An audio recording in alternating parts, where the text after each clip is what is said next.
सदाशिवसमारम्भाम् शङ्कराचार्यमध्यमाम् अस्मदाचार्यपर्यन्ताम् वन्दे गुरुपरम्पराम्। हरिः ओम्। श्रीगुरुभ्यो नमः।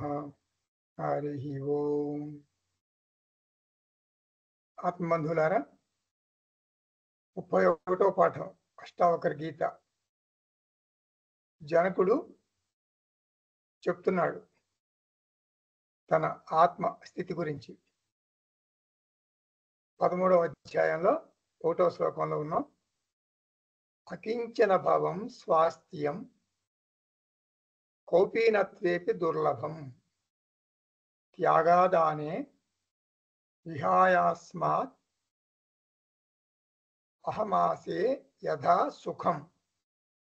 ఇది శ్లోకం.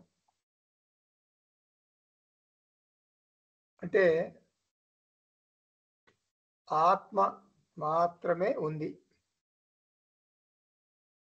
రెండవది లేదు అనే నిశ్చయ జ్ఞానం కలిగితే అటువంటి వాళ్ళకి శాంతి కలుగుతుంది. అటువంటి శాంతి కౌపీనధారికి కూడా అందదు, అటువంటి శాంతి కలుగుతుంది. ఇది 13వ అధ్యాయంలో జనకుడు సన్యాసం గురించి చెప్తున్నాడు. అదే మాటలను కొనసాగిస్తున్నాడు అన్నమాట. నీవు నిజంగా జ్ఞాని అయితే, అంటే గురువు గారి మొదట్లో చెప్పాడు కదా, జనక నువ్వు నిజంగా జ్ఞానం అయితే మరి సన్యాసం ఎందుకు తీసుకోలేదు అని కొంచెం హేళనగా అన్నాడు అష్టావక్ర మహర్షి. జనకుడికి తన కుటుంబం పట్ల రాగం ఉంది, అందుకే గృహస్థుగా కొనసాగుతున్నాడు అని దెప్పి పొడిచాడు. అంటే జనకుడు జవాబులు చెప్పుకుంటూ వస్తున్నాడు. ఈ 13వ అధ్యాయంలో జనకుడు సన్యాసం గురించి చెప్తాడు మనకి. 2 రకాలు సన్యాసం. ఒకటి ఆత్యంతిక సన్యాసం, అంటే అబ్సల్యూట్ సన్యాసం అన్నమాట. దీనికి వేషాలు, కాషాయ వస్త్రం కట్టడం అట్లా ఏముండదు. ఆత్మజ్ఞానం వస్తే అది సన్యాసమే. అంటే ఆత్మ తప్ప మిగిలిందేమి లేదు, అంటే మిగిలిందంతా సన్యసించినట్టే కదా. అది అటువంటి సన్యాసాన్ని ఆత్యంతిక సన్యాసము అంటే ఆత్మజ్ఞానముతో తీసుకునేటటువంటి సన్యాసం. బయట వేష భాషలన్నీ కూడా ఏమి మార్పులు ఉండవు. ఇది ఒకటి ఆత్యంతిక సన్యాసము. రెండవది ఏమిటంటే మనకు తెలిసిన సన్యాసం కర్మజన్య సన్యాసం, వైధ సన్యాసం అంటారు దీన్నే. అంటే అది ఒక క్రతువులాగా, ఒక పూజ చేసి క్రతువులాగా చేసి తీసుకునే సన్యాసం అన్నమాట. ఇది కొంచెం ఆపేక్షిక సన్యాసం అంటారు దీన్ని. కర్మజన్య సన్యాసం, ఇది ఆపేక్షిక సన్యాసం. ఈ 2 సన్యాసాల్లో ఆత్యంతిక సన్యాసం నిజమైంది అంటాడు జనకుడు. ఇది మాత్రమే మనశ్శాంతినిస్తుంది. అందుకే నేను మతపరమైన కాషాయ వస్త్ర సన్యాసం తీసుకోలేదు, ఆత్మజ్ఞానంతో ఉండేటటువంటి ఆత్యంతిక సన్యాసిగా ఉన్నాను. ఇది 13వ అధ్యాయ సారాంశం. ఇప్పుడు మన శ్లోకం చూద్దాం. స్వాస్థ్యం దుర్లభం. స్వాస్థ్యం అంటే సుఖం, శాంతి. అవన్నీ సుఖం, శాంతి ఆంతర్యంలో పొందేటటువంటి సుఖ శాంతులు. అకించన భవం అంటే సంపూర్ణ సన్యాసం వల్లనే ఇది సాధ్యం. జ్ఞానం ద్వారానే ఇది సాధ్యం. కించన అంటే నేను ఆత్మస్వరూపం, నాకు నాదంటూ ఏం లేదు. నాదంటూ ఏం లేకపోతే నేనేమి సన్యసిస్తాను?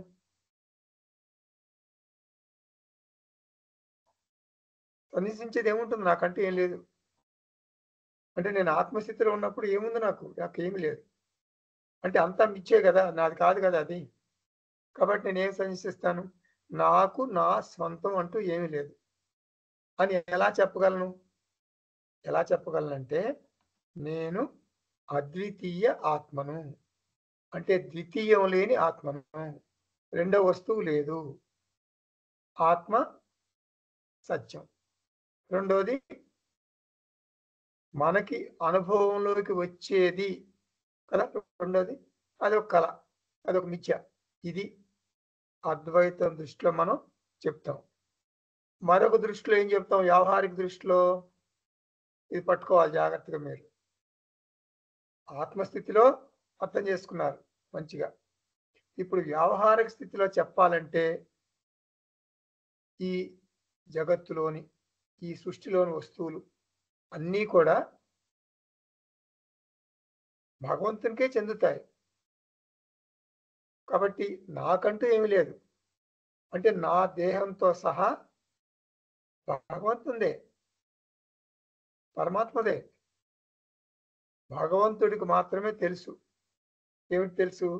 నా దేహాన్ని ఎంతవరకు ఉంచాలి? ఎప్పుడు తీసుకోవాలి అనే విషయం. ఇదంతా మిథ్య కాబట్టి నాకంటూ ఏమీ లేదు. అంతా భగవంతునిదే. నాకు, నాది అంటూ ఏమీ లేదు. ఇది సారాంశం. కాబట్టి నాకు నాదంటూ ఏమీ లేదు. అంతా భగవంతునిదే అని అనుకున్నప్పుడు నేను సన్యసించేది, త్యజించేది ఏముంటుంది? ఇది ఈ జ్ఞానాన్ని అకించనత్వం అంటారు. నా విద్యతే కించన యస్య సహ అకించన. అంటే నాకు నా ఓనర్‌షిప్. నేను దేనికి ఓనర్‌ని కాదు. అంటే నా స్వాధీనంలో ఏమి లేదు.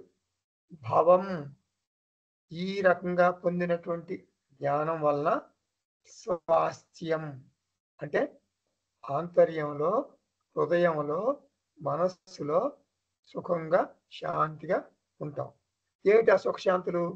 అంటే నాకు, నాది అంటూ ఈ జగత్తులో ఏమీ లేదు అనేది చిలక పలుకులు పలకటం కాకుండా స్పష్టంగా తెలిస్తే నేను కోల్పోయేది కూడా ఏమీ లేదు. ఇదే సుఖం. ఇదే శాంతి. నాకు నా సొంత వస్తువులుంటే అవి పోతాయేమో అని భయం ఉంటుంది. ఒత్తిడి ఉంటుంది. ఆందోళన ఉంటుంది. ఆశ్రమ సన్యాసంలో ఈ ఆంతర సుఖశాంతులు దొరకవు. కష్టం. ఎందుకంటే ఒక క్రతువు ద్వారా ఆశ్రమ సన్యాసం తీసుకుంటే ఏం చేయాలి?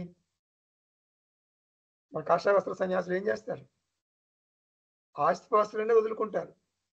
బంధుమిత్రులను వదులుకుంటారు. వాళ్ళకి ఓన్లీ కాషాయ వస్త్రం ఉంటుంది. లేదా కౌపీనం ఉంటుంది. ఒక రుద్రాక్ష మాల, ఒక చిన్న కుటీరం, కొన్ని గ్రంథాలుంటాయి. అయితే ఈ వస్తువుల గురించి ఆశ్రమ సన్యాసికి దిగులు ఉంటుంది. ఆంతర సన్యాసం తీసుకున్న నాకు, జ్ఞానినైన నాకు ఏ వస్తువు మీద మమకారం లేదు. జ్ఞాని ఒక పెద్ద ప్యాలెస్‌లో ఉండొచ్చు. ఆ ప్యాలెస్ పోతుందనే ఆందోళన ఉండదు అతనికి. ఆ ప్యాలెస్ పోయినా కూడా అతను చెలించడు. మమకారం త్యాగం చేయటమే నిజమైన సన్యాసం. ఆశ్రమ సన్యాసం నిజమైన సన్యాసం కాదు. ఆత్యంతిక సన్యాసమే నిజమైన సన్యాసం అని జనక మహారాజు చెప్తున్నాడు. ప్యాలెస్ పోతుంది అనే ఆందోళన ఉండదు. అతను ప్యాలెస్‌లో ఉన్నా కూడా అనుకున్నప్పుడు మీకేం గుర్తొస్తుంది? జనక మహారాజుకి గురువు గారు పాఠం చెప్పేటప్పుడు ప్యాలెస్ కాలిపోతుంది. జనక మహారాజు యొక్క సామ్రాజ్యం అంతా కూడా అక్కడ నిప్పంటుకుంది. దహనమైపోతుందని కబురొస్తుంది. వీళ్ళెక్కడో బయట కుటీరంలో చెప్పుకుంటున్నారు పాఠాలు. కబురొస్తే మొత్తం శిష్యులందరూ పరిగెత్తారు. మా వస్తువులన్నీ పాడైపోతాయని. వాళ్ళ వస్తువులు ఏముంటాయి? కౌపీనం. అవన్నీ పాడైపోతాయని వెళ్ళి చూసుకున్నారు. ఎక్కడుంది? ఎక్కడ అంతా తగలబడిపోతుంది రాజ్యం అని. అసలు బాగా వర్రీ అవ్వాల్సింది ఎవరు? జనక మహారాజు. ఆయన గురువు గారితో మీరు కంటిన్యూ చేయండి, మీరు లెసన్ ఆపొద్దని చెప్తాడు. వాళ్ళంతా తిరిగి వస్తారు 15 మినిట్స్‌లో. అంతా చూసుకొని మా మా క్షేమంగానే ఉన్నాయండి.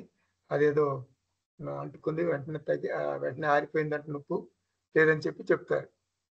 అప్పుడు వాళ్ళకి చెప్తాడు, ఒరేయ్ మీరు ఆ కబురు రాగానే వెళ్ళిపోయారు గదా! మరి మీకంటే గొప్ప ఈ సామ్రాజ్యాధిపతి జనక మహారాజు గదా! మరి జనక మహారాజు ఏమి డిస్టర్బ్ అవ్వకుండా నిశ్చలంగా వింటున్నాడు గదా! మరి ఆయన అసలైన శిష్యుడంటే అని చెప్తాడు. ఇది నిజంగా జరిగింది ఆ టైంలో. సో, కౌపీనత్వే అపి. ఇక్కడ కౌపీనత్వం అంటే నిజంగా గోచి అని కాదు, ఆశ్రమ సన్యాసం. అంటే నిర్మమత్వం అనేది నిజమైన సన్యాసం. కాబట్టి జీవితంలో నా దృష్టి, నా దృక్పథం ఏమిటి? త్యాగ ఆదానే విహాయ. ఆదానం అంటే ఓనర్‌షిప్ అన్నమాట. యజమానత్వం. అంటే నా స్వంతం అనుకోవటం. నాకు పుట్టిన పిల్లలతో సహా నా స్వంతం కాదు. నాకు పుట్టిన పిల్లలతో సహా నా సొంతం కాదు. నాకు హక్కు లేదు. నా పిల్లలు నా ద్వారా పుట్టారు. యజమాని ఎవరు? భగవంతుడు. అంటే నా పిల్లలు ఎవరి పిల్లలు? వాళ్ళు భగవంతుని పిల్లలు. నా ద్వారా ఈ భూమి మీదకొచ్చారు. ఇది శాస్త్రం చెప్తుంది. ఇది మనకు అవగాహన ఉండాలి. విహాయ అంటే నాకు స్వంతం అనే భావం లేదు. నాకు యాజమాన్యం లేదు. కాబట్టి నేను త్యాగం చేసేది కూడా ఏమీ లేదు. త్యాగ ఆదానే విహాయ. నేను జీవితంలో పోగొట్టుకునేది అంటూ ఏమీ లేదు. అందుకే మన క్రతువుల్లో దానం చేయాల్సి వస్తే గర్భస్థం అంటారు. ఆ తర్వాత పూజారి ఏమంటాడు? ఇదం నా మమ అని చెప్పిస్తాడు. జనకుడు అంటాడు, నాకట్లా చెప్పాల్సిన అవసరం లేదు. నేను ఎప్పుడో మమకార త్యాగం చేసేసాను. ఇదం నా మమ అనవలసిన పని కూడా నాకు లేదు. అస్మాత్ అందువలన నేను యజమాని కాదు. నేను త్యాగం చేయను. ఏం చేస్తాను త్యాగం? యథా సుఖం అహం ఆసే. అంటే జీవితం ప్రశాంతంగా గడుపుతాను. భగవంతుడు నా నుండి ఏమి తీసుకున్నా నాకు అభ్యంతరం లేదు. ఎందుకంటే భగవంతుడు తన వస్తువుని తను తీసుకుంటున్నాడు. వ్యక్తులు వస్తారు, పోతారు. ధనం ఉంటుంది, పోతుంది. కుటుంబ పరువు మర్యాదలు పోవచ్చు. ఆరోగ్యం పోవచ్చు. వృద్ధాప్యం వస్తే నా దేహం కూడా భగవంతుడు తీసేసుకోవచ్చు. జ్ఞానికి బాధ కలగదు. జ్ఞానికి ఎందుకు బాధ కలగదు? యజమానత్వం లేదు కాబట్టి. అంటే నిజమైన సన్యాసం ఏమిటి? ఏదైనా గుర్తుపెట్టుకోండి, జాగ్రత్తగా వినండి ఈ మాట.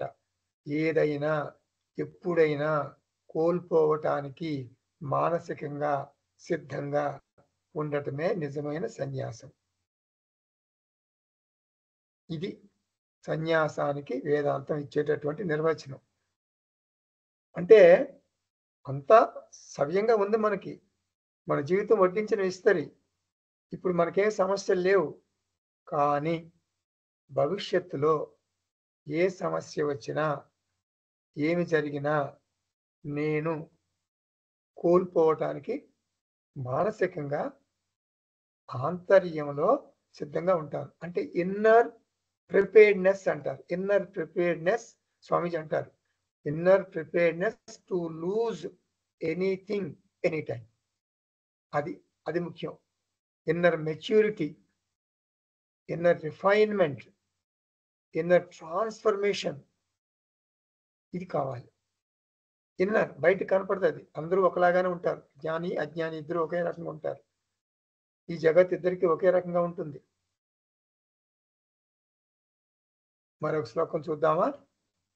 2వ శ్లోకం 13వ అధ్యాయంలో. కుత్రా అపి ఖేదః కాయస్య. జిహ్వా కుత్రాపి ఖిద్యతే మనః కుత్రాపి తత్ యత్వా పురుషార్థే స్థితః సుఖం. అంటే శరీరంతో, కాయకం అంటే ఇది, వాచికం మాట్లాడటం వల్ల కానీ, మరి ఆలోచనలు, మానసికంగా ఆలోచనలు చేయటం వల్ల కానీ, ఇలా శరీర శ్రమ చేస్తాం, మాట్లాడతాం, తర్వాత ఆలోచనలు చేస్తాం. ఇలా జీవ లక్ష్యంగా అంటే పురుషార్థంగా దీన్ని భావించకుండా త్యజించి నేను సంతోషంగా జీవిస్తున్నాను అంటే కాయిక కర్మలు, వాచిక కర్మలు, మానస కర్మలు నాకు అంటవు అని అర్థం. నేను సంతోషంగా జీవిస్తున్నాను అంటవు కాబట్టి నాకు నా యొక్క సంపదల మీద మమకారం లేదు, వ్యక్తుల మీద లేదు, బంధువుల మీద లేదు. నేను ప్రేమను, గౌరవాన్ని ఇతరుల నుండి పొందాలి అని ఆశించను, అట్లా కోరిక పెట్టుకోను. ఎందుకంటే ఇవన్నీ మారిపోతాయి, జారిపోతాయి. ఆ ప్రేమ శాశ్వతమా, నిత్యమా? కాదు. ఉద్యోగంలో ఉండి సంపాదన ఉంటే కుటుంబంలో గౌరవం ఎక్కువగా ఉంటుంది, మనకు తెలుసు కదా. రిటైర్ అయిన తర్వాత గౌరవం తగ్గుతుంది. మనం భజగోందంలో చూసాం. యావత్ విత్తోపార్జన సక్తః, సక్తః కాదు శక్తః, యావత్ విత్తోపార్జన శక్తః తావన్ నిజ పరివారో రక్తః పశ్చాత్ జీవతి జర్జర దేహే వార్తాం కోపిన పృచ్ఛతి గేహే. ఇది మీ అందరికీ కంఠోపాఠం. శంకరాచార్య ఏం చెప్పారు భజగోందంలో? రిటైర్మెంట్ తర్వాత కొంచెం మనకి వాల్యూ తగ్గుతుంది. అంటే జనరల్గా కుటుంబానికి భారం అయిపోతా నేను, నన్ను ఎవరు ఆదరించరు. ప్రేమ, ఆదరణ, గౌరవం ఇవి కూడా వస్తాయి, పోతాయి. మనకి ఉద్యోగం చేసేటప్పుడు తెలియదు ఆ విషయం. వృద్ధాప్యంలో స్పష్టంగా ఈ విషయం తెలుస్తుంది. వేదాంతం కనుక తెలిస్తే నాకు గౌరవం తగ్గిందని చింత ఉండదు. జనకుడు చెప్తున్నాడు, నాకు ఆ సమస్య లేదు. నేను ఎప్పుడు ఏది నా నుండి భగవంతుడు తీసుకువెళ్ళినా నేను చింతించను, నేను ఇవ్వటానికి సిద్ధంగా ఉన్నాను. వృద్ధాప్యంలో నేను మంచానికి పరిమితమైతే, కుటుంబ సభ్యులు నన్ను సరిగా చూడకుండా విసుగుతో చేతులు ఎత్తేస్తే నేను చెల్లించను. ఇది నా ప్రారంభం, లేకపోతే నా కుటుంబ సభ్యుల ప్రారంభం అనుకుంటా. ఇక్కడ మనోధైర్యం, మానసిక స్థిరత్వం అంటే మెంటల్ టఫ్నెస్ అంటారు, తితిక్ష, ఇది ముఖ్యం అన్నమాట. నాకు కర్మల మీద మమకారం లేదు అంటున్నాడు జనకుడు. మనకి ఎన్నో వ్యవహారాలు, విధులు, బాధ్యతలు ఉంటాయి. ఈ కర్మలు అంటే ఈ పనులు అన్నీ ఒకరోజు జారిపోతాయి. ఈ కర్మలు నా దేహంలోని అంగాలు చేస్తాయి. ఇప్పుడు నా దేహంలోని అంగాలు కర్మ చేయటానికి సిద్ధంగా, ఆరోగ్యంగా ఉన్నాయి. కానీ ఇట్లా నిరంతరం ఉండవు కదా నా అంగాలు. ప్రారంభం వలన ఇది జరుగుతుంది. కాబట్టి ఏది త్యాగం అంటే కర్మ త్యాగం కూడా వదిలేసాను. ఇప్పుడు కర్మలు ఇందాక చెప్పినట్టుగా 3 రకాలు. కాయిక కర్మ అంటే మతపరమైన వ్యవహారాలు, నిత్య పూజ మొదలైనవి చేస్తాం. కానీ ఈ కాయిక కర్మ నేను ఎల్లవేళలా ఉత్సాహంగా చేయలేను.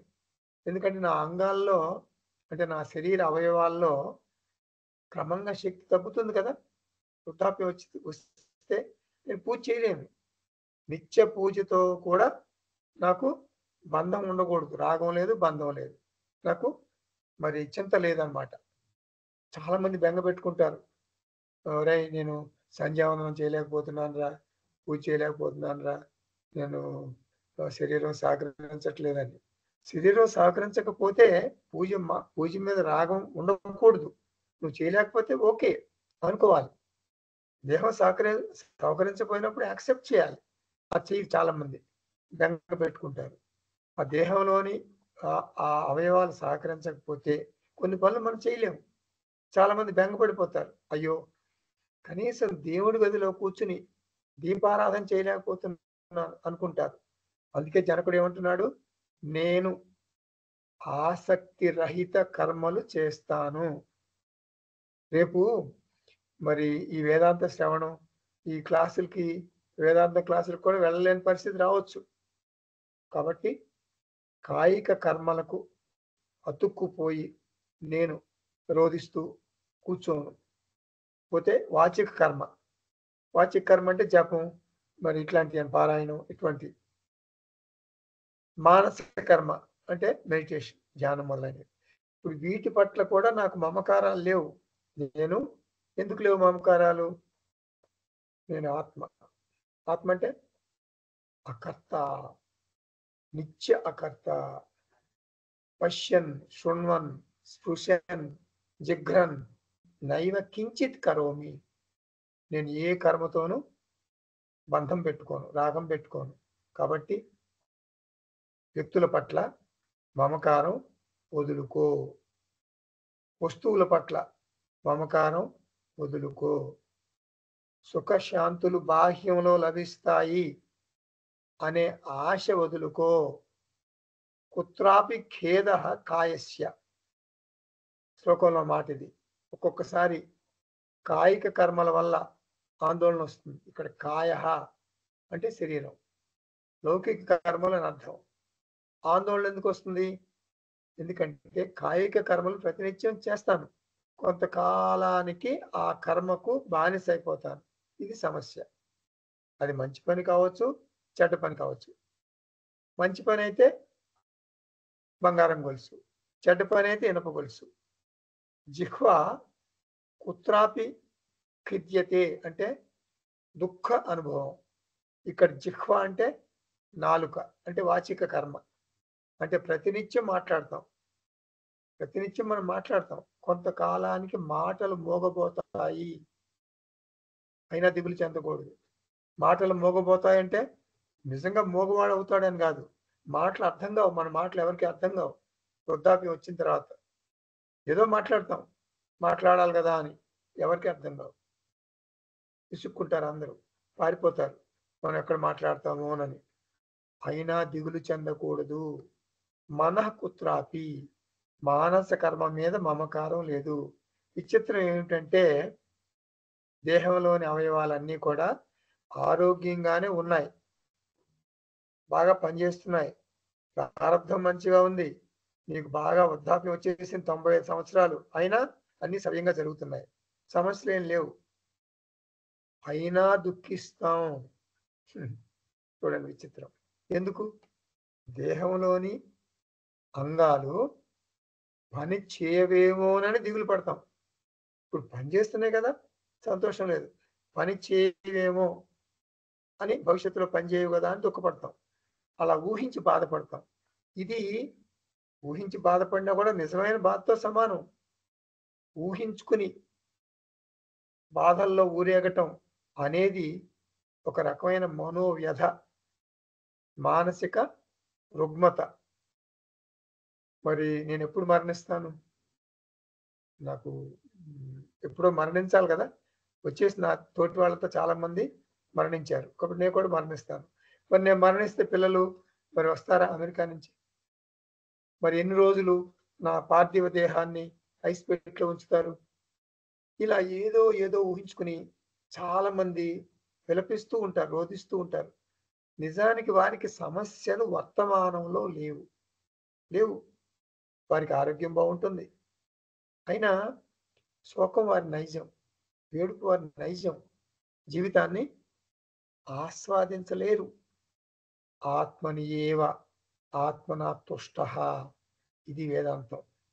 తత్ యక్త్వా అంటే ఆ కర్మలు వదిలి, అంటే కాయిక, వాచిక, మానస కర్మలు అన్నమాట. తాదాత్మ్యం చెందకుండా, ఆ కర్మల పట్ల మమకారం లేకుండా పురుషార్థే స్థితః సుఖం.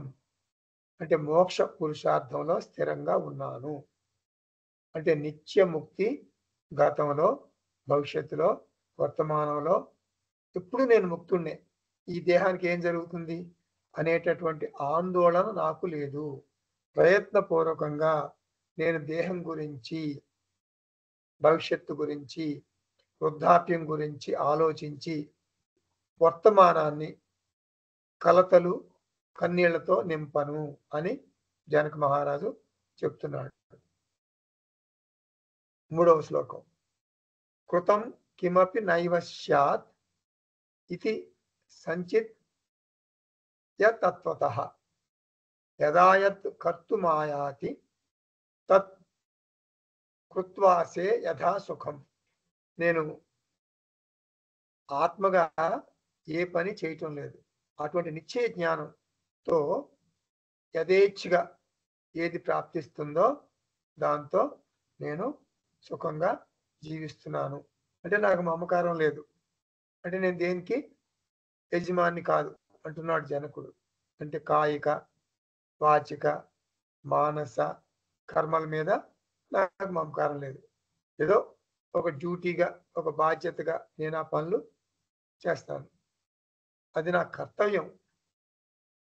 మమకారం లేదు అని కర్మలను వదలను. కర్మలు చేస్తాను, కానీ నిరాసక్తంగా చేస్తాను.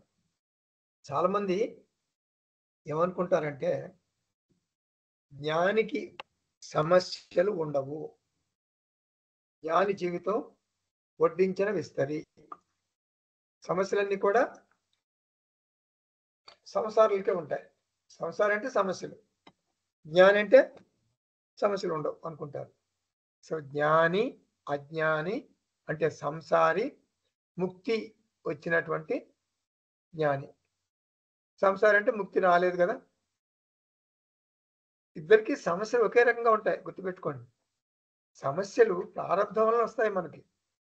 మనకి ప్రారంభం వల్ల జీవితం అంటే సమస్యలు, జీవితం అంటే సమస్యలు. ఆత్మకు సమస్యలు ఉండవు కదా. సో ఆత్మస్థితిలో ఉన్నటువంటి జ్ఞానికి ఈ దేహస్థితిలో ఉన్నటువంటి సమస్యలు అంతగా బాధించవు. ఎందుకంటే అది ఒక స్థితి, ఆత్మస్థితి అంటే పారమార్థిక స్థితి, వ్యావహారిక స్థితిలోకి తాడు జ్ఞాని. పారమార్థిక స్థితిలో ఉంటాడు, ఇది బాధించదు. మనం వ్యావహారిక స్థితిలోనే ఉంటాం కాబట్టి మనకి బాధిస్తూ ఉంటాయి. సో సమస్యలు జ్ఞానికి, అజ్ఞానికి ఒకే రకంగా ఉంటాయి. ఇంకా మీకు బాగా పట్టుకోవాలంటే ఒకటి చెప్తా ఉదాహరణ. పగలు నక్షత్రాలు ఉన్నాయా అంటే ఏం చెప్తారు? రాత్రిపూట నక్షత్రాలు ఉంటాయి, కనపడతాయి మనకి నక్షత్రాలు. పగలు లేవు అని చెప్పం కదా. పగలు కూడా నక్షత్రాలు ఉన్నాయి. నీకు కనపడుతున్నాయా? కనపడటం లేదు. ఎందుకని? సూర్యుడి కాంతి చాలా ఎక్కువగా ఉండటం వల్ల నక్షత్రాలు ఆకాశంలో ఉన్నా కూడా మనకు కనపడటం లేదు, లేనట్టుగా అనిపిస్తుంది ఇంత సూర్యుడి కాంతి వలన. అలాగే ఆత్మజ్ఞానం అనేటటువంటి కాంతి వలన ఈ సమస్యలు జ్ఞానికి కనిపించవు.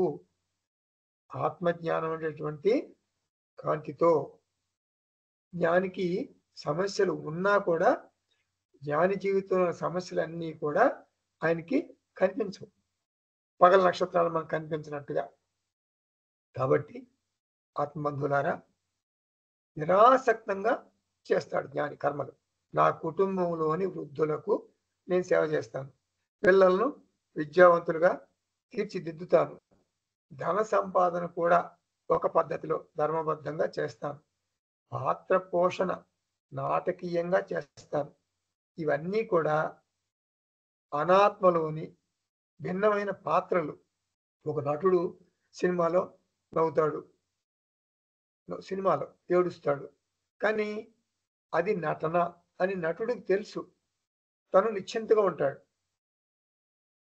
అలాగే జ్ఞాని తన అహంకారాన్ని అంటే తన కార్యకరణ సంఘాతాన్ని ఒక వేషంలాగా భావిస్తాడు. ఇప్పుడు మరి దశరథ మహారాజు వేషం వేస్తే ఆ డ్రస్సులు, ఆ నగలు అంతా బూటకం అని నటుడికి తెలుసు. నటుడు ఆ దశరథ మహారాజు కాస్ట్యూమ్స్ వేసుకున్నాడు. అలాగే నా దేహం కూడా నేను వేసుకున్న ఒక వేషం. ఈ దేహమే ఒక వేషం. ఇంద్రియాలు వేషం. మైండ్ వేషం. ఇవన్నీ అద్దెకి తెచ్చుకున్నా. వీటికి నేను చెల్లించే అద్దె ఏంటో తెలుసా? అద్దె, రెంట్ ఏమిటి? ప్రారబ్ధ కర్మ. నేను చెల్లించే అద్దె ఏమిటి? ప్రారబ్ధ కర్మ. ఆ సీన్, ఆ సినిమాలో నటిస్తే ఆ సీన్ అయిపోయేదాకా నటిస్తా. కాస్ట్యూమ్ కూడా నాది కాదు. ఇప్పుడు సినిమాలో కాస్ట్యూమ్స్ ఇంటికి పట్టుకెళ్తారు కదా! దుర్యోధనుడు పాత్ర వేస్తే అవన్నీ ఇంటికి పట్టుకెళ్ళి అక్కడే వదిలేసి వెళ్ళిపోతాడు. అది నటన అంతే. అలాగే ఈ దేహం నాది కాదు. ఇంద్రియాలు నాది కావు. మనసు నాది కాదు. కాబట్టి జ్ఞాని తనలో తానే చక్కగా నటించానురా అని అనుకుంటాడు. రక్తి కట్టిస్తాడు. కాస్ట్యూమ్ అంటే చెప్పాను కదా, దేహం. కృతం కిమపి అంటే అనాత్మ లెవెల్లో ఈ దేహంతో ఏదైనా కర్మ చేస్తే కిమపి అంటే కాయిక, వాచిక, మానస కర్మలన్నమాట. తత్వతః నైవ స్యాత్ అంటే ఆ నటనకు నటుడికి సంబంధం లేదు. ఇక్కడ ఎవరు నటుడు? ఇక్కడ నటుడు ఎవరు? ఆత్మ. ఆత్మ కాస్ట్యూమ్కి భిన్నం. కాస్ట్యూమ్ అంటే మనం వేసుకున్న డ్రెస్ కాదు. దేహ మనోబుద్ధులు, అహంకారం అని అర్థం. అహంకారం వ్యవహారం చేస్తుంది. అహంకారం వ్యవహారం చేస్తుంది. నేను అకర్త. ఆత్మగా అకర్త. ఒక నటుడు తండ్రిగా నటిస్తాడు. మరొక నటుడు కొడుకుగా నటిస్తాడు. తండ్రి మరి కొడుకుని తీవ్రంగా మందలిస్తాడు. ఇద్దరు నటులే కదా! గ్రీన్ రూమ్‌లోకి వెళ్ళిన తర్వాత వారిలో ఆ తండ్రి కొడుకుల బంధాలు ఉండవు. అది స్టేజ్ మీద వేసే వేషం అని వారికి తెలుసు. అలాగే జ్ఞాని అనేక మందితో అనేక వ్యవహారాలు చేస్తాడు. కానీ గ్రీన్ రూమ్‌లో నా కొడుకు ఇలా అన్నాడు, నా కోడలు ఇలా అంది అని బాధపడుతూ కూర్చోడు. ఎందుకు? అది వేషం. అది వేషం అని జ్ఞానికి తెలుసు. ఇది ఎవరు చెప్పారు? జనకుడు చెప్పాడు. నైవ స్యాత్ నాకు సంబంధం లేదు. తత్వతః అంటే యథార్థానికి ఇది భగవద్గీతలో శ్రీకృష్ణుడు కూడా చెప్తాడు. ప్రకృతే క్రియమానాని గుణై కర్మాణి సర్వశః అహంకార విమూఢాత్మ కర్తాహం ఇతి మన్యతే తత్వవిత్తు మహాబాహో గుణకర్మ విభాగయో గుణ గుణేషు వర్తంతే ఇది మత్వా న సజ్జతే. ఒక నటుడు తన నటనను నిజం అనుకుంటే అహంకార విమూఢాత్మ అంటారు. అదే నటుడు తన నటనను కేవలం నటన మాత్రమే అనుకుంటే తత్వవిత్ అంటారు. సంచింత్య ఇది గుర్తుపెట్టుకోవాలి. ఎప్పుడు? నిరంతరం గుర్తుపెట్టుకోవాలి. యత్ కర్తుం ఆయాతి అంటే నటించేటప్పుడు ఎలా నటించాలో పాత్రను బట్టి పూర్తిగా న్యాయం చేయాలి. అంటే మన స్వధర్మం అన్నమాట. తండ్రి, తల్లి, భర్త, భార్య ఆ పాత్రను బట్టి నటించాలి. జ్ఞాని ఆ పాత్రలకు న్యాయం చేస్తాడు. గుర్తుపెట్టుకోండి. ఇప్పుడు రాముడు డైలాగు రాముడే చెప్పాలి. సీత డైలాగు సీతే చెప్పాలి. డైలాగులు తారుమారు కాకూడదు. ఇది భగవంతుడి పర్యవేక్షణలో జరిగే నాటకం అని జ్ఞాని మంచిగా నటిస్తాడు. తత్తు కృత్వా అంటే ఎంతవరకు నటించాలో అంతవరకు నటిస్తాడు. కానీ ఆంతర్యంలో ఎవరి మీద మమకారం లేదు. అట్లా రాగద్వేషాలు కూడా ఉండవు. ఎలా తెలుస్తుంది మమకారం ఉందా లేదా అనేది? ఆందోళన ఉంటే మమకారం ఉన్నట్టు గుర్తు. మమకారం ఎక్కువైతే ఆందోళన, ఒత్తిడి ఎక్కువగా ఉంటాయి. మమకారం లేకపోతే ఆందోళన ఉండదు. ఒత్తిడి ఉందా లేదా ఎలా తెలుస్తుంది? ఎలా తెలుస్తుంది? మన ముఖమే చెబుతుంది ఒత్తిడి ఉందో లేదో. ముఖం చూస్తే తెలిసిపోతుంది. శోకతప్త హృదయాలన్నమాట. విచారవదనం బయటికి స్పష్టంగా కనిపిస్తాయి. ఇంగ్లీష్లో లాంగ్ ఫేస్ అంటారు. జీవితం భారమా నాటకమా అనేది తెలిసిపోతుంది అంటున్నాడు జనకుడు. నాకు జీవితం ఒక ఆట, నేను ఆనందంగా సంతోషంగా ఉన్నాను, నా కుటుంబానికి ఏమి జరిగినా నాకు చింత లేదు, నేను గృహస్థ సన్యాసిని, యథా సుఖం ఆసే, నేను ఎప్పుడు ఆనందంగానే ఉంటాను, నేను ఎప్పుడు సుఖంగానే ఉంటాను, శాంతిగానే ఉంటాను. జీవితం అనే డ్రామాలో ఏమి జరిగినా కూడా నేను చెల్లించను. ఇది ఎవరు చెప్పారు? జనకుడు. 4వ శ్లోకం చూద్దాం. కర్మ నైష్కర్మ్య నిర్బంధ భావ దేహస్థ యోగిన సంయోగా యోగ విరహాత్ అహమాసే యథా సుఖం. అంటే శరీరంతో తాదాత్మ్యం చెందినటువంటి యోగులు మాత్రమే కర్మ చేయాలని కానీ అక్కర్లేదని కానీ అనుకుంటూ ఉంటారు, చేయాలని చేయకూడదని. ఈ 2 భావాల నుండి నేను విడిగా ఉండి నిజమైన సుఖాన్ని అనుభవిస్తున్నాను. యోగి వేరు, జ్ఞాని వేరు. యోగులు అట్లా అనుకుంటారంటే మనం అష్టాంగ యోగంలో ఉంటాం కదా, పతంజలి అష్టాంగ యోగం, అటువంటి యోగం అన్నమాట అది. అంటే ధర్మ అర్థ కామాల్లో ఉన్నవాడిని యోగి అంటారు, జ్ఞానానికి వచ్చిన వాడిని జ్ఞాని అంటారు. సో కర్మల్లో కూరుకుపోయిన వ్యక్తి అజ్ఞానంతో సమస్యలు కొని తెచ్చుకుంటాడు. కర్మలు పూర్తిగా త్యజించిన వ్యక్తి కూడా అజ్ఞానంతో సమస్యల్లో చిక్కుంటాడు. ఇద్దరు, కర్మలు చేసేవాడు, కర్మలు వదిలిపెట్టినవాడు అని జనకుడు అంటున్నాడు. నేను 2 కాదు, నేను కర్మలు చేయను, కర్మలు వదిలిపెట్టను, నేను తాదాత్మ్యంతో కర్మలు చేయను, కర్మ సన్యాసం కూడా చేయను. ఆ 2 చేయటం అజ్ఞానమే. ఇది ఎలా అనగలవు, ఎలా చెప్తావు అట్లా అని? కర్మల్లో కూరుకుపోయేవాడు ఏమనుకుంటాడు? నేను కర్తను అనుకుంటాడు, నేను కర్తను, అహం కర్త అనుకుంటాడు. ఇది కర్మల్లో కూరుకుపోయేవాడు చేస్తూనే ఉంటాడు, ఇంకా ఇంకా ఇంకా అనే పంక, ఇంకా దానికి స్విచ్ ఆఫ్ చేయటం కుదరదు. అనేక రకాల కర్మలు చేస్తూనే ఉంటాడు. ఇది అజ్ఞానం. ఎందుకు అజ్ఞానం? ఆత్మకర్త కాబట్టి ఇది అజ్ఞానం. ఇంకపోతే కర్మ సన్యాసం చేసేవాడు కూడా అజ్ఞాని. ఎట్లా చెప్తాం? కర్మలు సన్యసిస్తున్నాడు అంటే ఏమిటి దాని అర్థం? కర్మలు సన్యసిస్తున్నాడు అంటే ఏమిటి దాని అర్థం? తను కర్మలు చేస్తున్నాడు అనే కదా అర్థం.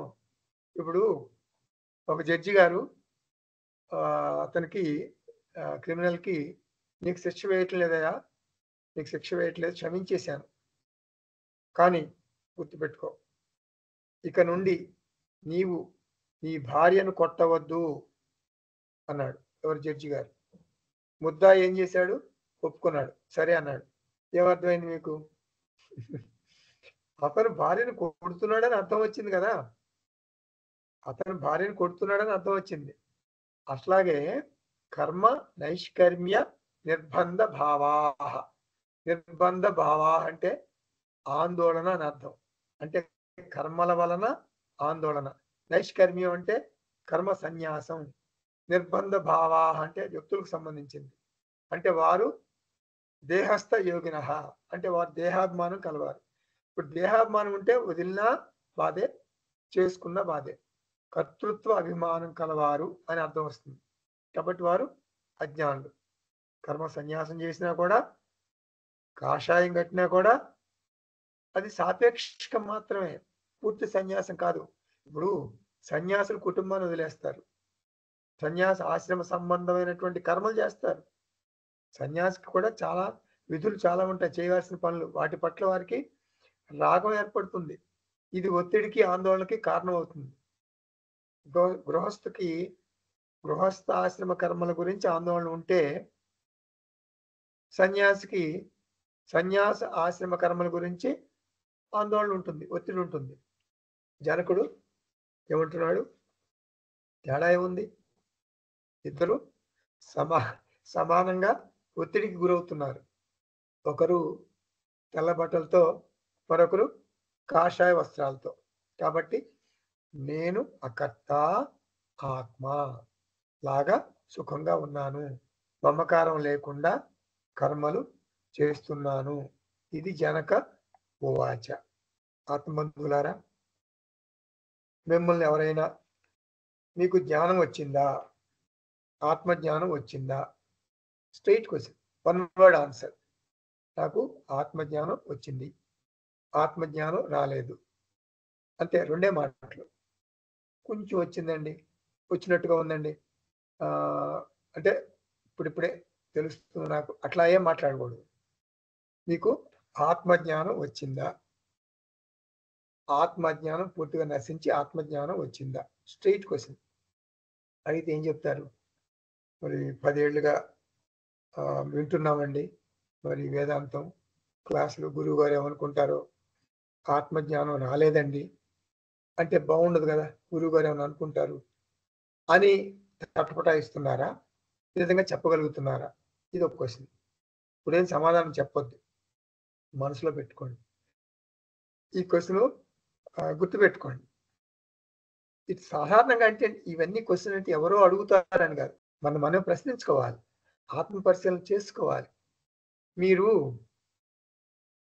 ద్వైతమా, విశిష్ట అద్వైతమా, అద్వైతమా అని ఎవరన్నా మిమ్మల్ని అడిగారు అనుకోండి, ఏమో సార్ మా గురువు గారు ఏదో చెప్తుంటాడు, మాకు అర్థం కాలేదు మరి అనకూడదు.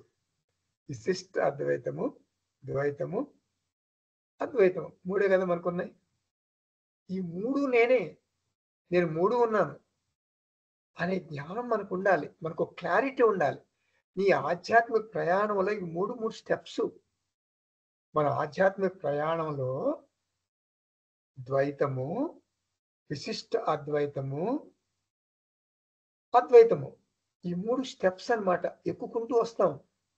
జగత్ కర్త ఈశ్వర, జగత్ కారణం ఈశ్వర, జగత్ అధిష్టానం ఈశ్వర. ఎవరు చెప్పారు? శాస్త్రం. జగత్ కర్త ఈశ్వర, నేను వేరు, ఈశ్వరుడు వేరు, పరమాత్మ వేరు, ఇది ద్వైతం. జీవుడు, దేవుడు, పరమాత్మ, ఈశ్వరుడు. పరమాత్మను ఈశ్వరుడు అని ఒకటే, సృష్టించాడు, జగత్తును సృష్టించాడు. నేను పరమాత్మ చేత సృష్టించబడ్డాను. అదిగో పరమాత్మ, అదిగో స్వామి, ఏకరూప ఈశ్వర. ఇది ఒక స్టేజి. జగత్ కర్త ఈశ్వర, నిమిత్త కారణం, ఇంటెలిజెంట్ కాజ్. వడ్రంగి ఫర్నిచర్ చేశాడు, కుమ్మరి కుండలు చేశాడు. అలా భగవంతుడు సృష్టి చేశాడు, సృష్టించాడు. నేను సృష్టించబడ్డాను. నేను ఇక్కడున్నా దాసుణ్ణి, భగవంతుడు అక్కడున్నాడు, స్వామి. ఇది ఒక stage. ఏకరూప Eshwara,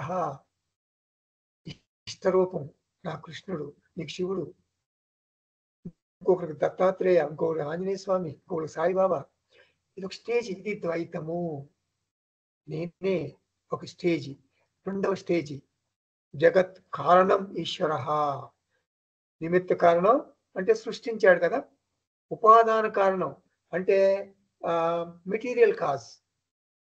God has become the world. భగవంతుడు జగత్తుగా మారిపోయాడు, జగత్తుగా మారిపోయాడు భగవంతుడు.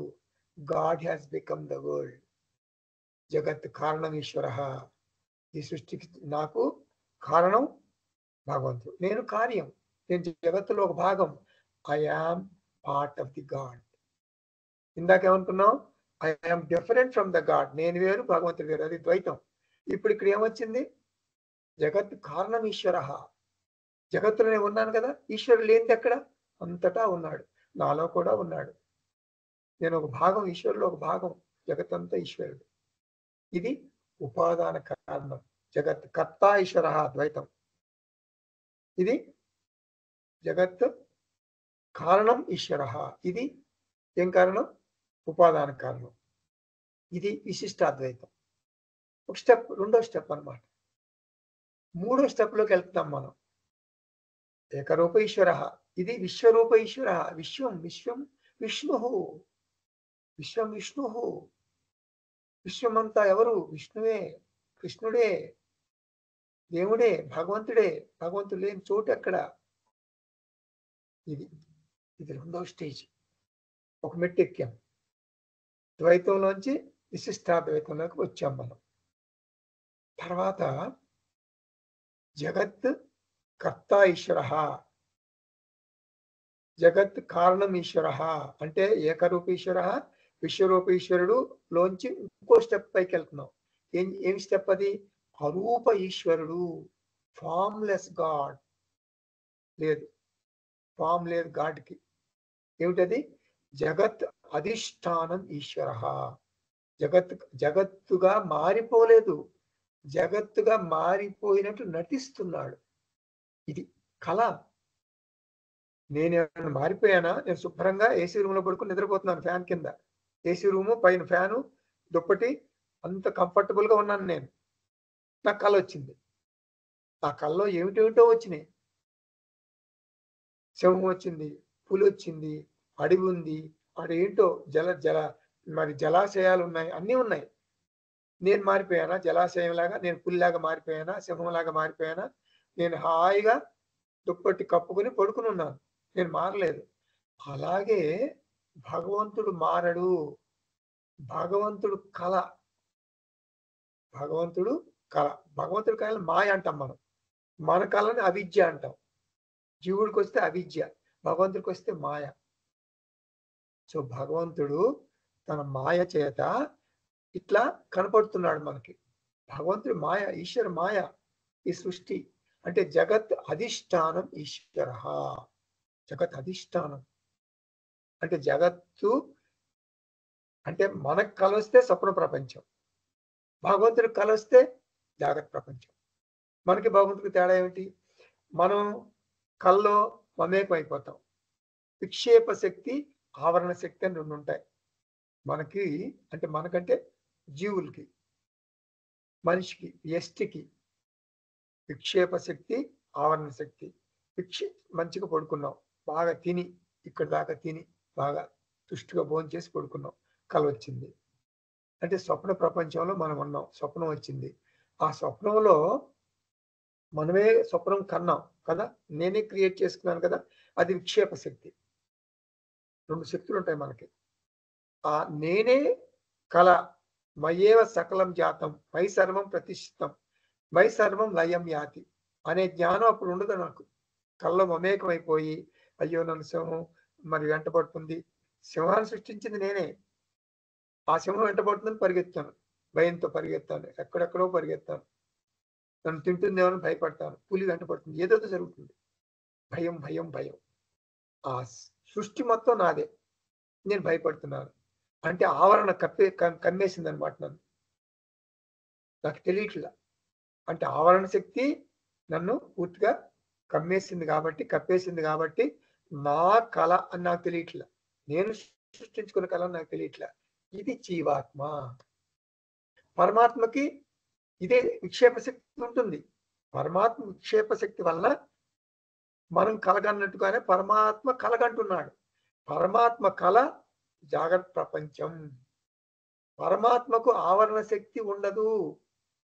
ఆవరణ శక్తి పనిచేస్తుంది మనకి. విక్షేప శక్తి, ఆవరణ శక్తి రెండు పనిచేస్తాయి మనకి. పరమాత్మకి ఆవరణ శక్తి పనిచేయదు. పనిచేయదంటే ఏమిటి? తనకు తెలుసు, ఈ జాగ్రత్త ప్రపంచం నేనే సృష్టించాను, నేనే సృష్టికర్తని, సృష్టి కార్యం అంతా మొత్తం సృష్టి స్థితి లయ భగవంతుడు తెలుసు. మయేవ సకలం జాతం, మై సర్వం ప్రతిష్ఠితం, మై సర్వం లయం యాతి. అయినో నాకు తెలుసు, భగవంతుడు తెలుసు, మనకు తెలియదు. అది. సో జాగ్రత్త ప్రపంచం భగవంతుడి సృష్టి, స్వప్న ప్రపంచం మన సృష్టి. స్వప్న ప్రపంచంలో మనం మమేకమైపోతాము. ఈ జాగ్రత్త ప్రపంచంలో భగవంతుడు మమేకం అవడు, విడిగా ఉంటాడు. అంటే ఆయనకి తెలుసు, ఆయన జ్ఞాని. ఇది తెలిస్తే మనం కూడా జ్ఞాని. కాబట్టి జ్ఞానికి భగవంతుడికి తేడా లేదు. ఇప్పుడు మిమ్మల్ని ఎవరిని అడిగారనుకోండి, ఇది కూడా చాలా మంచి ప్రశ్న. ఈ ప్రశ్న ఏమిటంటే, భగవంతుడు నీకు మిథ్య, ఈశ్వరుడు పరమాత్మ భగవంతుడు నీకు సత్యమా మిథ్య? ఒకటే క్వశ్చన్, 2 మాటలు మాట్లాడదు, ఒకటే మాట చెప్పు. సత్యమా, భగవంతుడు సత్యమా మిథ్య చెప్పు అన్నారనుకోండి, భగవంతుడు సత్యం అంటే అంటారు సహజంగా. అట్లా కాదు, చెప్పు భగవంతుడు సత్యమా మిథ్య, పరమాత్మ సత్యమా మిథ్య అంటే అప్పుడు ఏం చేస్తారంటే గురువు గారు ఒక మాట అడుగుతాడు. ఒక అడిగితే మనం ఏం చెప్పాలంటే, ఏ రకంగా చెప్పాలి, ఏ రకంగా చెప్పాలంటే నీ స్టేజ్ని బట్టి చెప్పాలి.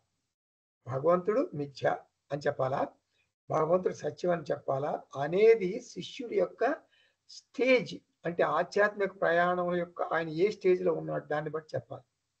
అంటే ఏమిటంటే, బాబు శిష్య నీకు కృష్ణుడు కనపడ్డా? కృష్ణుడు నీ ఇష్టదైవం కదా, కృష్ణుడు అదేంటండి నాకు కృష్ణుడు సాక్షాత్కరించాడు, మొన్న మధ్య కనపడ్డాడు నాకు, తర్వాత ఇంకోసారి మళ్ళీ కనపడాలని నేను ఎదురు చూస్తున్నాను, కృష్ణ దర్శనం అయిందండి నాకు, మరి ఆంజనేయ స్వామి దర్శనం అయిందని కొంతమంది అంటారు, కొంతమంది కృష్ణ దర్శనం అయింది అంటారు.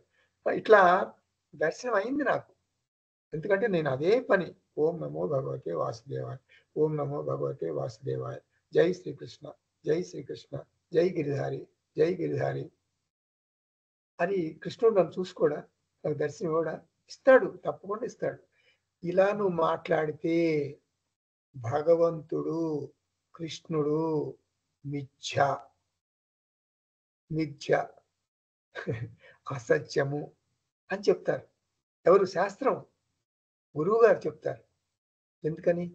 దృశ్యం దృక్ రెండే ఉన్నాయి ప్రపంచంలో, దృక్ దృశ్యం, experiencer experienced, observer observed.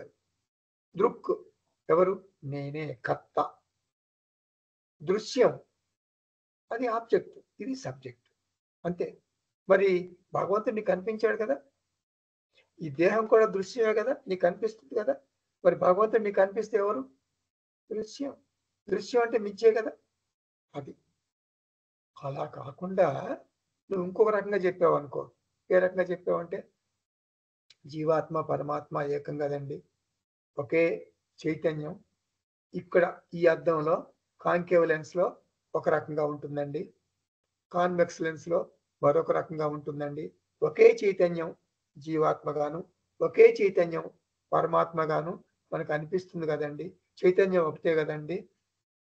Omniscient, omni present, omnipotent అంటే ఏంటి?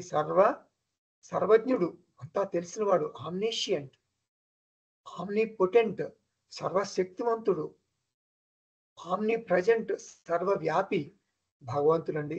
అదే చైతన్యం అండి. మరి ఇదే చైతన్యం అల్పజ్ఞుడు, అల్పవ్యాపి, అల్పశక్తివంతుడు ఇదే అండి.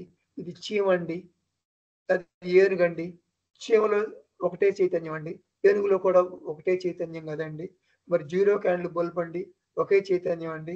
1000 క్యాండిల్ బల్బ్ అండి, ఒకే చైతన్యం కదండి. ఇలా అంటే ఒకే కరెంట్. ఇలా మాట్లాడి ఇలాంటి నీకు స్థితి వస్తే, ఇలాంటి జ్ఞానం వస్తే జీవాత్మ పరమాత్మ ఏకం. నో జీవాత్మ అంటే నికృష్ట గుణాలు, ఉత్కృష్ట గుణాలు.